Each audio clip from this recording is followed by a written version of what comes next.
Look closely, this girl's eyes are simply were open. Obviously there is an empty seat opposite her, but no one wanted to sit down, until the second before the train started to move. A handsome-looking boy came over. Yeah, it's free. Who knew the boy would choose the seat next to him? Got it. Go for the Angelina Jolie type. The girl had to continue reading her book, to hide her embarrassment. Well, it didn't take long. The beautiful girl next to her arrived at the station, and got off. The girl couldn't help but secretly rejoice. Looks like her chance has come. When the train started again, a salesman came to sell goods. Both of them spoke almost at the same time, but both were automatically blocked by the sales. This is crazy, right?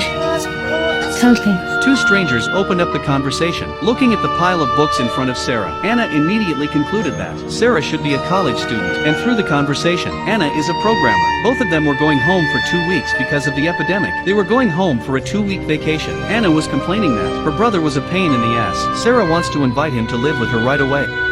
You're both. We just met him like 2 minutes ago. Anna said that this conversation, it was too uncomfortable. Sarah instantly understood, and invited him to sit across from her, because she couldn't stop thinking about it. She asked Anna why when she first got into the car, sat in the seat next to her. Anna replied, it was because she was used to sitting, the seat in the direction of the train. Now you're sitting the opposite way. Yeah, but I'm facing you. Do you want to swap seats? Yes.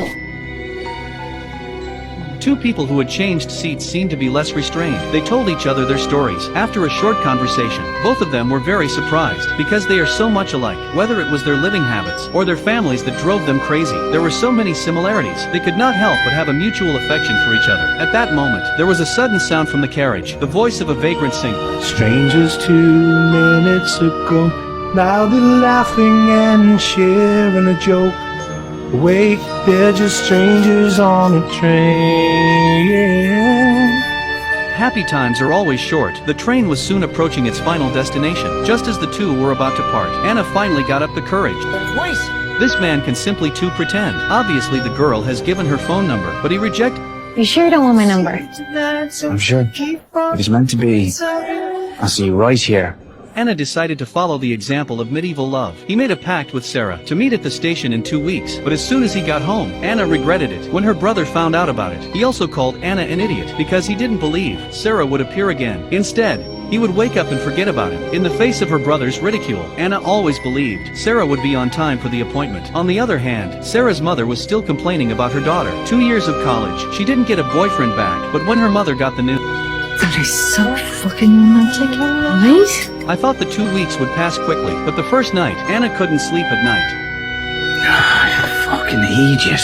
At this point, Anna was so sorry, she had to pretend to edit a message, and use it to comfort herself. On the other hand, Sarah was very sensitive to the beeping of her phone. After experiencing disappointment again and again, Sarah also recorded what she wanted to say, to make the time pass faster. Anna woke up early in the morning, to help her brother clear the weeds in the yard, and Sarah had to read a book, while getting a manicure to pass the time. For the rest of the day, Anna and Sarah seemed to have endless strength. I have to say, such a day is simply too torturous, and so the appointed time finally arrived. But then the radio suddenly came the bad news, because the epidemic was getting worse. The original 2-week closure of the city will continue to extend to 3 weeks, and everyone is not allowed more than 2 kilometers away from home. This made Sarah, who was already unsure of herself, even more discouraged. She told her mother, Anna is a very responsible boy. He would never do anything for himself, and would never blatantly break the rules for himself. When she heard that her daughter wanted to break the contract, but the mother immediately sat down.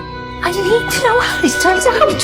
I've got bets with all the neighbours on whether he'll show up. What? The whole street is on tenterhooks. I truly hope you find happiness, but I have lots of money riding on this. In the meantime, Anna's just dying of depression. He never wanted to miss out on his true love like that, but his brother kept telling him Sarah is definitely not going to show up, and told him not to get his hopes up. If she's not there, I'll pay your rent for the next year. What's in you? Just a known of you boys.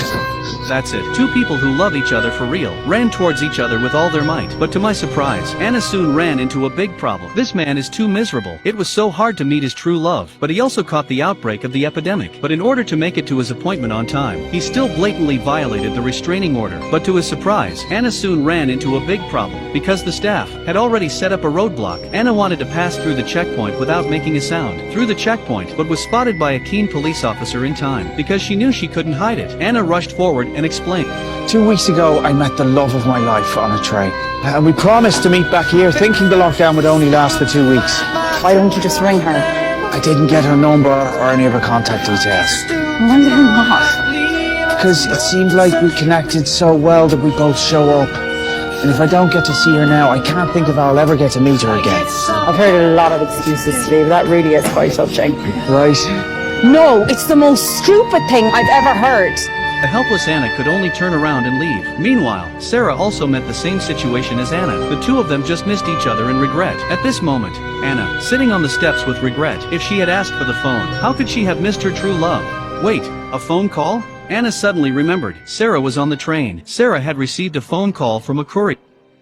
Oxman Town. Yeah, the Oxman Town Road one. Oxman Town Road. Yes, this must be Sarah's address. Anna rushed to find her brother, borrowed a car. It's a good thing Sarah's address was not very far from her home, so Anna didn't get stopped. He was stopped by the checkpoint. He drove down to Sarah's house. The car was filled with water and instant noodles and other supplies. In order to meet her true love again, Anna began to wait day after day. This is where the film comes to an end. This is a true love story during the epidemic. A true love story. It is worth mentioning that, although the film does not provide an ending, but later the hero finds the woman on social media. The wonderful thing about fate is that the one you should meet, no matter what, they always meet, and the ones you don't meet, perhaps it is the best arrangement. The same is often true of love and life. Because of the regret, that's why people cherish it more. Well, that's it for today's story.